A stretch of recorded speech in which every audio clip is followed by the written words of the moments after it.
dan beberapa orang pengikut mempertahankan rumah Khalifah Uthman bin Affan dari diserang.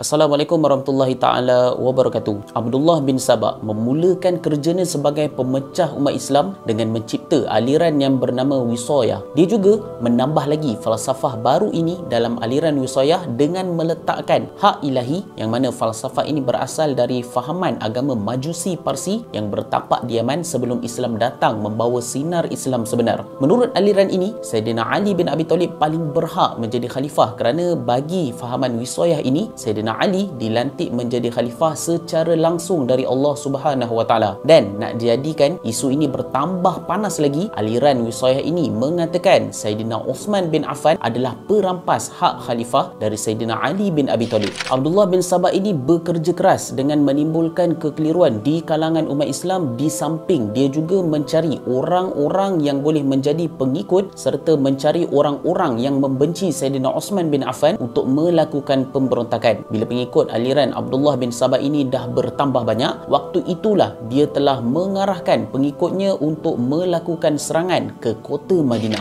Baiklah, walaupun di kalangan umat Islam ada yang mula meninggalkan Sayyidina Uthman bin Affan, tetapi masih ada mereka-mereka yang memahami masalah waktu itu dengan mereka ini mentaati perintah Sayyidina Uthman bin Affan sebagai khalifah yang sah dilantik. Namun, seperti yang saya ada ceritakan sebelum ini, di kalangan kerabat Sayyidina Uthman bin Affan juga ada juga mengambil kesempatan dengan membuat masalah kepada rakyat ketika itu. Jadi, kita golongkan mereka ini sebagai mereka yang salah dalam melakukan amanah yang diberikan khalifah. Nak kata betapa teruknya kerabat Uthman yang bermuka-muka ini, hinggakan ada satu kisah, ada satu surat arahan kononnya dari Khalifah Uthman supaya Gubernur Mesir membunuh Muhammad ibnu Abi Bakar serta pengikutnya, di mana surat itu memakai chop stamp dari khalifah. Bila surat itu tersebar dan kaum muslimin mula tahu, waktu itu ramailah di kalangan umat Islam minta penjelasan kepada Sayyidina Uthman atas sebab apa perkara itu berlaku. Sayyidina Uthman bin Affan langsung tak tahu hal itu dan ianya adalah satu fitnah. Namun ramai yang kata bahawa Khalifah Uthman sebagai diktator. Ketika itulah ada di kalangan umat Islam mula nak belot kepada khalifah kerana rasa Uthman tak layak untuk memerintah lagi. Bukan setakat itu saja, mereka mula rancang nak serang rumah Khalifah Uthman bin Affan dan ingin membunuhnya.